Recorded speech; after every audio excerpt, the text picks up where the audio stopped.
Hello friends, welcome to my channel जहां हम सीखेंगे कॉमर्स एक बहुत ही मजेदार और आसान तरीके से।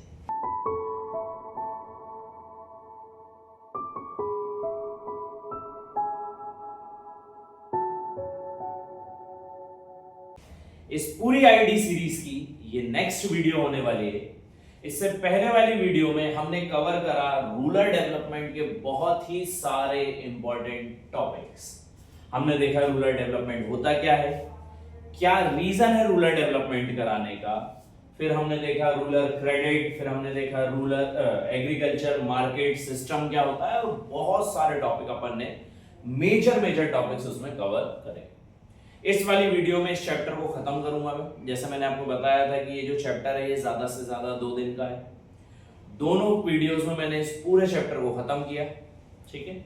ये वाली वीडियो में मैं आपको कुछ इंपॉर्टेंट और भी ज्यादा इंपॉर्टेंट टॉपिक्स इसमें समझाने वाला हूं। चलिए शुरू करते हैं। इस पूरे वीडियो में हम 2 टॉपिक्स पढ़ेंगे। एक पढ़ेंगे हम डाइवर्सिफिकेशन ऑफ एग्रीकल्चर एक्टिविटी, क्यों करनी पड़ी, क्या रीजन थे, इसके क्या बेनिफिट हुए, और होता क्या है डाइवर्सिफिकेशन और किन किन तरीकों से हो सकती है। और दूसरा हम पढ़ेंगे ऑर्गेनिक फार्मिंग या सस्टेनेबल डेवलपमेंट। यहां पर हमारी वीडियो खत्म हो जाएगी, ठीक है। बात करें diversification in agriculture activities. Diversification in agriculture activities होता क्या है, बेसिक मीनिंग क्या है इसका।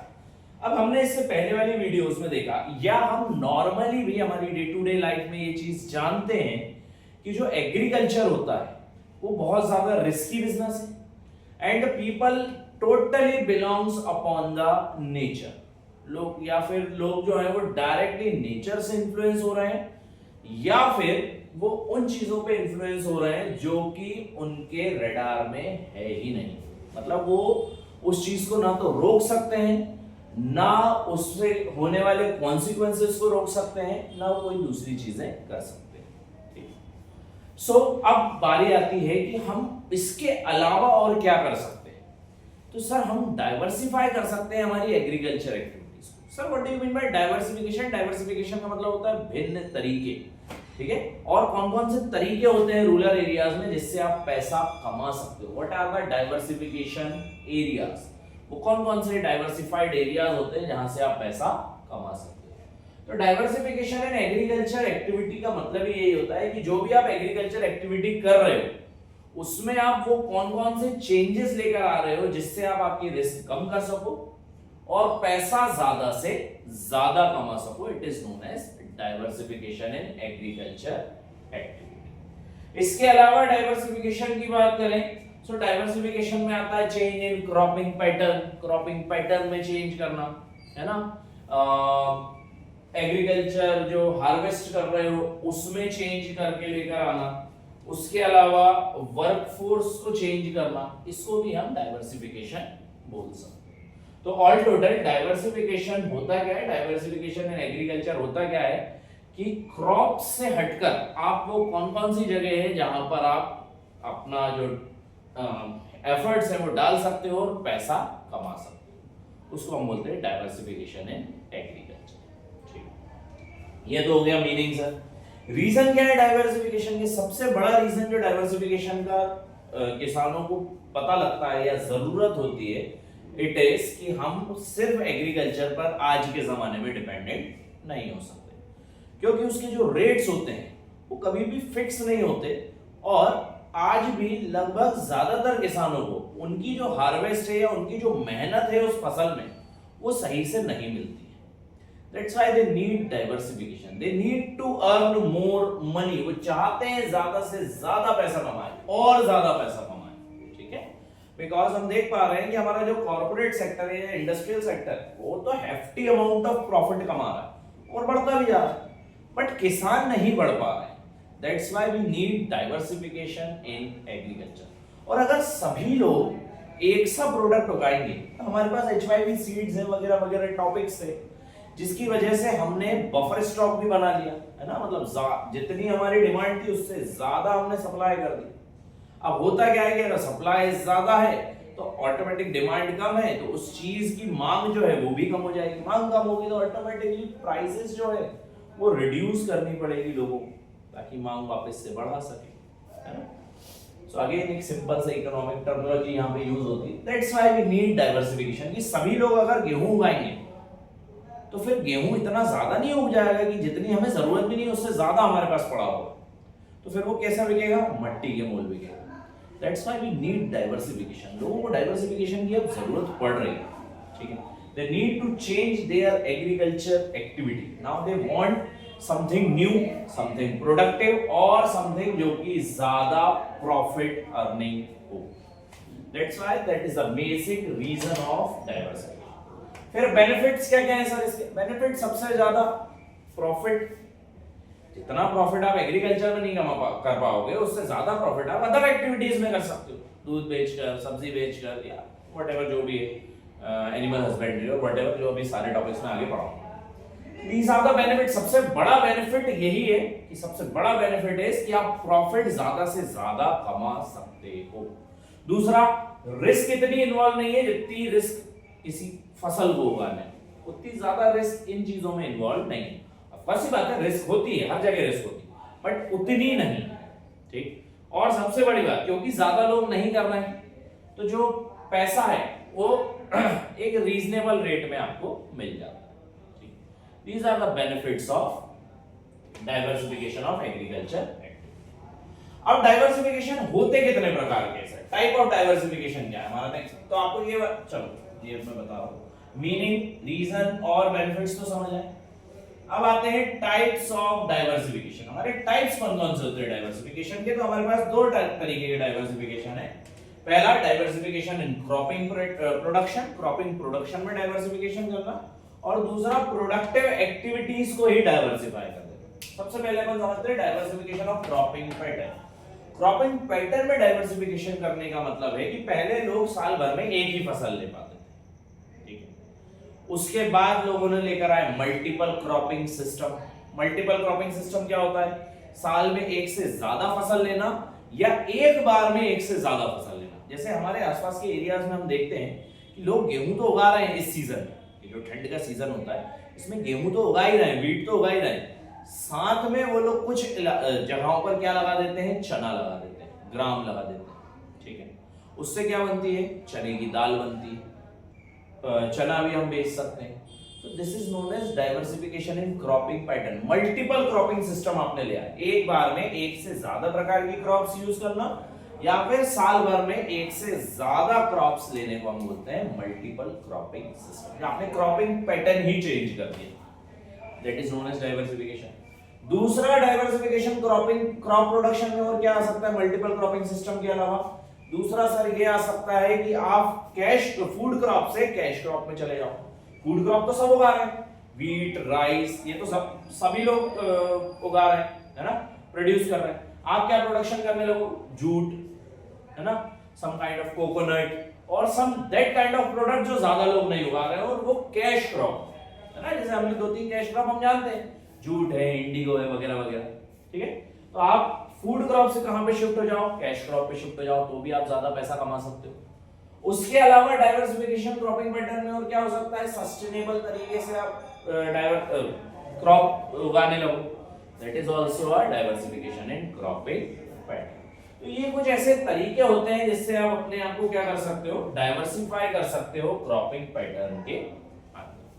Then second type of diversification is productive activities. Productive activities में आप किस तरीके से डाइवर्सिफिकेशन कर सकते हो? तो प्रोडक्टिव एक्टिविटीज की बात करें कि आप जो आपकी नॉर्मल एग्रीकल्चर उससे हटकर कोई दूसरा काम करने लगो और उसमें अगर आप पैसा कमाने लगो, that is known as diversification of productive activity, ठीक है। यहाँ पे क्या हो रहा था? आप वही काम कर रहे थे लेकिन क्रॉपिंग पैटर्न चेंज करते रहते। मैं सिर्फ पहले गेहूं उगा रहा था, अब मैं गेहूं के साथ चना भी उगा रहा हूं, ठीक है। That is known as cropping pattern में चेंज आना।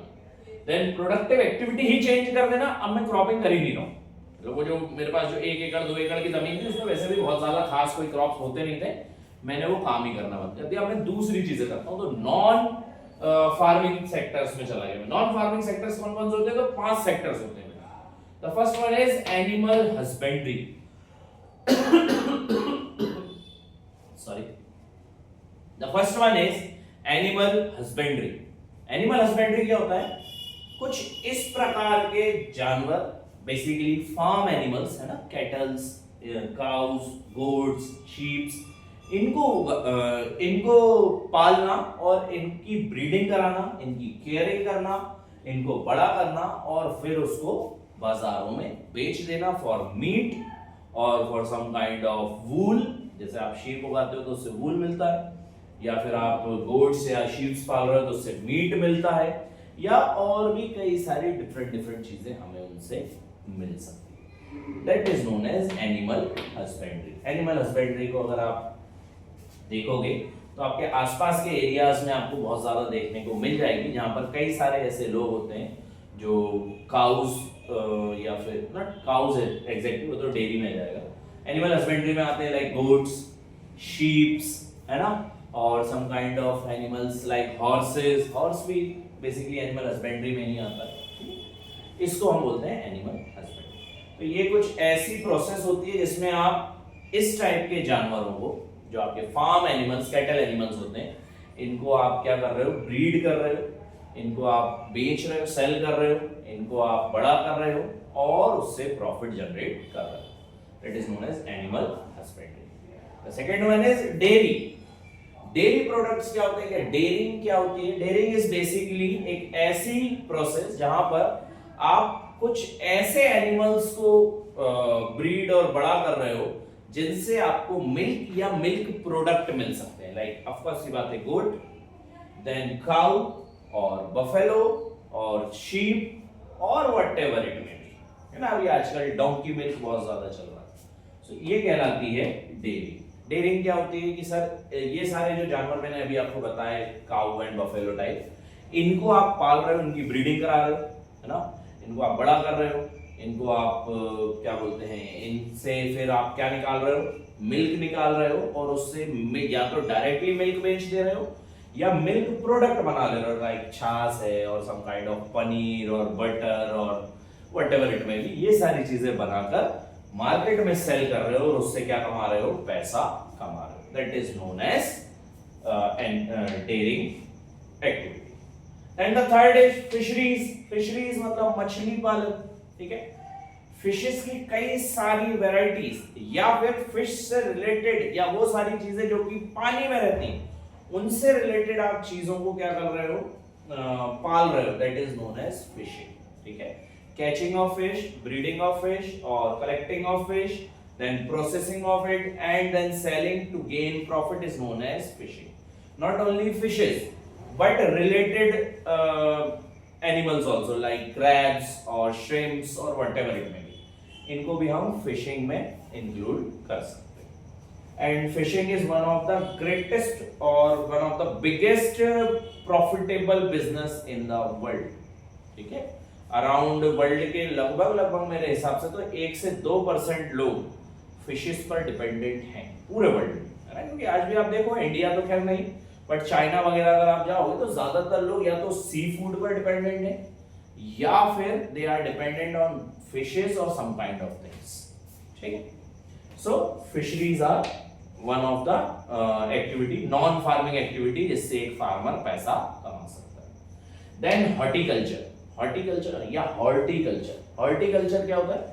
हॉर्टिकल्चर बेसिकली एक ऐसी टाइप की एक्टिविटी जिसमें आप प्रोडक्शन तो कर रहे हो, मतलब कोई चीज प्रोड्यूस तो कर रहे हो, बना तो रहे हो, उगा तो रहे हो, but it is not food crop. It is some kind of vegetables और फ्रूट्स और फ्लावर्स या स्पाइसेस या इनसे रिलेटेड चीज आप उगा रहे हो, इसको हम बोलते हैं हॉर्टिकल्चर। और इसको आपको अच्छी बात है, बेचकर आप क्या कमा रहे हो, पैसा कमा रहे हो। That is known as horticulture. जैसे सपोज मेरे पास 2 एकड़ जमीन थी, मेरे पहले उस पर वीट उगाता था, अब मैं वीट ना उगा के उस पर मैंने रोज के फूल उगाने लगा। तो अब वो जो रोज के जो फ्लावर्स हैं वो जो मैंने उगाए और उसको बेचा, तो उससे मैंने ज्यादा प्रॉफिट कमाया। या मैंने भाई लौंग की खेती करने लगा, इलायची की खेती करने लगा, दालचीनी की खेती करने लगा, या किसी भी प्रकार के स्पाइसेस की खेती करने लगा, किसी भी प्रकार के फ्लावर्स की खेती करने लगा, या किसी भी प्रकार के कोई दूसरे प्रोडक्ट्स की खेती करने लगा। That is known as horticulture other than food crops. अगर आप कोई चीज उगा रहे हो, that is known as horticulture. अब वेजिटेबल्स भी हो सकती हैं, लाइक मैं भाई मेथी उगा रहा हूँ, पालक उगा रहा हूँ, धनिया उगा रहा हूँ, that is also considered as horticulture. इनको उगाकर मैं क्या कर रहा हूँ, बाजार में सेल कर रहा हूँ और प्रॉफिट कमा रहा हूँ, that is known as horticulture. इसके अलावा हॉर्टिकल्चर का एक और बेनिफिट है, आपने सुना होगा तुलसी और लौंग और एलोवेरा, ये ज्यादातर आजकल यूज होता है काय में, ब्यूटी प्रोडक्ट्स में या फिर मेडिसिन में, वहां पर भी हॉर्टिकल्चर बहुत ज्यादा काम आता है। And the last one is IT sector, information technology sector. ये एक ऐसा सेक्टर है जो अभी गांव क्षेत्रों में ज्यादा तेजी से डेवलप कर रहा है। आईटी सेक्टर इज बेसिकली कि टेक्नोलॉजी में भी आप जा सकते हो या टेक्नोलॉजी भी आप बढ़ा सकते हो, ताकि आप आपकी जो मेजर क्रॉपिंग साइट्स हैं उससे हटकर एक्स्ट्रा बेनिफिट या एक्स्ट्रा प्रॉफिट कमा सको। So these are some of the non farming sectors of India, है ना, और ऑफ द वर्ल्ड, जहां पर आप फार्मिंग के अलावा दूसरी प्रोडक्टिव एक्टिविटीज कर सकते हो, which is animal husbandry, dairying, fishes, horticulture and information technology sector. समझ आया ये वाला पूरा टॉपिक क्या होता है, डाइवर्सिफिकेशन ऑफ एग्रीकल्चर एक्टिविटीज, किस तरीके से डाइवर्सिफाई होती हैं एग्रीकल्चर एक्टिविटीज जिससे हम ज्यादा से ज्यादा प्रॉफिट कमा सकें। अब आते हैं या आगे बढ़ते हैं इस चैप्टर के लास्ट टॉपिक पर, which is sustainable development and organic farming. Sustainable development क्या होता है, development without harming the environment is known as sustainable development. एक डेवलपमेंट जो कि विदाउट हार्मिंग द एनवायरनमेंट किया जाता है उसको हम क्या बोलते हैं, सस्टेनेबल डेवलपमेंट बोलते हैं। कि मतलब हम डेवलप भी करते जा रहे हैं और हम हार्म भी नहीं कर रहे हैं हमारे आसपास के वातावरण को या एनवायरनमेंट को, that is known as sustainable development. इस सस्टेनेबल डेवलपमेंट में फार्मिंग सेक्टर में एक ही तरीके की फार्मिंग आती है, which is organic farming. Sir organic farming होता क्या है? ऑर्गेनिक फार्मिंग मतलब एक फार्मिंग का तरीका या एक इसके जैसा तरीका जहां पर आप किसी प्रकार की केमिकल पेस्टिसाइड्स और इंसेक्टिसाइड्स या कोई भी ऐसी चीजें यूज नहीं कर रहे हो जिससे जमीन या उसकी फर्टिलिटी या एनवायरनमेंट को हार्म हो रहा है। अगर आप इस तरीके से फार्मिंग कर रहे हो तो वो फार्मिंग कहलाएगी organic farming. So farming without the use of chemical fertilisers और without harming the environment is known as organic farming. ठीक है, ऑर्गेनिक फार्मिंग समझ आया, मीनिंग क्या होता है, बेनिफिट क्या क्या है सर इसके? सबसे पहला इकोनॉमिकल फार्मिंग होती है, बेसिकली इकोनॉमिकल तो नहीं होती है ना ये, क्योंकि हमें एक टॉपिक है तो हमें पढ़ना पड़ रहा है, बट रियल लाइफ में इकोनॉमिकल मेरे पॉइंट ऑफ व्यू से तो नहीं होती है। सो इकोनॉमिकल फार्मिंग होती है, ठीक है। इकोनॉमिकल फार्मिंग का मतलब है सस्ती होती है, टाइम कंज्यूमिंग नहीं होती है ज्यादा, है ना, और आसानी से उग जाती है, तो इकोनॉमिकल होती है, ठीक। Second, generate income through exports. Organic जो प्रोडक्ट होते हैं इंडिया के वो ज्यादातर एक्सपोर्ट्स होते हैं, क्योंकि ये एक तो बहुत ज्यादा कॉस्टली होते हैं, है ना, दूसरा बाहर के देशों में हमारे यहाँ के ऑर्गेनिक प्रोडक्ट्स की ज्यादा मांग है, तो हम एक्सपोर्ट करके ज्यादा पैसा कमा सकते हैं। तो generate income through exports, export करके आप इनकम जनरेट कर सकते हो ऑर्गेनिक फार्मिंग से। Then provide healthy food, of course ये बात है क्योंकि किसी प्रकार का इंसेक्टिसाइड्स या पेस्टिसाइड्स यूज नहीं हो रहा है, तो ये एक हेल्दी फूड जनरेट करके देता है हमें, है ना, एक हेल्दी अल्टरनेटिव की तरह सामने आ रहा है ऑर्गेनिक फार्मिंग हमारे यहाँ। And last one is source of employment. ये एक तरीके का सोर्स ऑफ एम्प्लॉयमेंट है कि ऑर्गेनिक फार्मिंग से आप एम्प्लॉयमेंट भी जनरेट कर सकते हैं। These are the benefits of organic farming की सर, इकोनॉमिकल होती है, इनकम आप एक्सपोर्ट करके जनरेट कर सकते हो, हेल्दी फूड प्रोवाइड हो सकता है इससे, और एम्प्लॉयमेंट बढ़ सकती है। इसके चैलेंजेस क्या क्या है, क्यों ऑर्गेनिक फार्मिंग नहीं सस्टेन कर पा रही है हमारे इंडिया में? सबसे पहला, लेस पॉपुलर नहीं है ज्यादा, आज भी ज्यादातर लोग जानते नहीं है ऑर्गेनिक प्रोडक्ट्स को, या उसके बेनिफिट्स नहीं समझ पा रहे हैं ऑर्गेनिक प्रोडक्ट्स के, या फिर किसी प्रकार से उसके रीच में नहीं है वो, है ना, लेस पॉपुलर है क्योंकि ज्यादातर मार्केटिंग होती नहीं है इन चीजों की। अभी धीरे धीरे करके जरूर पॉपुलर हो रहा है, बट फिर भी वो इतना ज्यादा पॉपुलर नहीं है कि आप डे टू डे लाइफ में उनको यूज कर सकते। Then low yield, of course ये बात है किसी प्रकार का कोई एचवाईवी सीड्स यूज नहीं हो रहे हैं, कोई insecticide, pesticides, chemical fertilisers use नहीं हो रहे हैं, तो इसकी वजह से जो यील्ड है, मतलब जो पैदावार है, वो भी कम हो रही है ना, तो ये हमारा जो वही बफर स्टॉक है, जो डिमांड है उसको मैच नहीं कर पाएगी, इसलिए ये महंगी भी है। देन लैक ऑफ इंफ्रास्ट्रक्चर, हमारे इंडिया में इंफ्रास्ट्रक्चर ही नहीं है इतना अच्छा जो कि ऑर्गेनिक फार्मिंग को सस्टेन करा सके, या जो ऑर्गेनिक फार्मिंग को बढ़ा सके या उसको साथ दे सके बढ़ने के लिए, ठीक है। We are having lack of infrastructure. And last one is short food life, जो ऑर्गेनिक फार्मिंग से फूड उगता है उसका जो लाइफ स्पैन होता है वो बहुत ही ज्यादा छोटा होता है as compare to normal products. तो these are the challenges of organic farming. ठीक है, बहुत ज्यादा खास टॉपिक था नहीं, ये जो टॉपिक है ये आप ऑलरेडी जानते हो इन टॉपिक्स के बारे में। ठीक है, यहाँ पर बेटा ये चैप्टर पूरी तरीके से खत्म होता है। जैसा मैंने आपको बताया था 2 वीडियोस में खत्म कर दूंगा, मैंने 2 वीडियोस में पूरा चैप्टर खत्म कर दिया।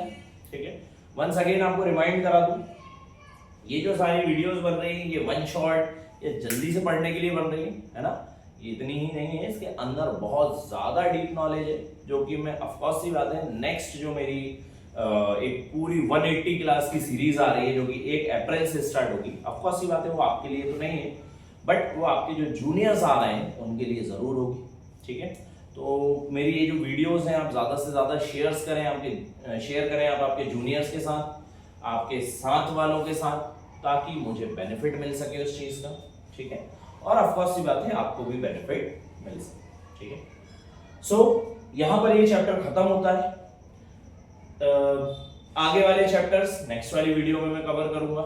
एक और इंपॉर्टेंट अनाउंसमेंट मैं आपके लिए लेकर आ रहा हूं, जैसे मैंने इकोनॉमिक्स की सीरीज लाया था ऐसे ही same to same business studies की सीरीज लेकर आ रहा हूं, जिसमें अगेन 12 से 15 वीडियोस में मैं पूरा बिजनेस स्टडीज का सिलेबस कंप्लीट कराऊंगा आपके एग्जाम से पहले। तो मोस्ट प्रोबेबली 4 या 5 तारीख तक ये आईडी की सीरीज खत्म हो जाएगी, उसके बाद मैं बिजनेस की सीरीज लाऊंगा, और अगर मुझे समय मिलता है तो मैं मैक्रो इकोनॉमिक्स और अकाउंटेंसी की सीरीज भी लेकर आऊंगा। ठीक है, till then please subscribe my channel, like the video, comment कर दो बहुत सारे, शेयर कर दो अपने जूनियर्स, अपने साथ वालों के साथ, अपने दोस्तों के साथ, ताकि और ज्यादा सब्सक्राइबर्स मेरे बढ़ सके। Till then thank you so much बच्चों, आपके एग्जाम्स के लिए all the best and keep supporting.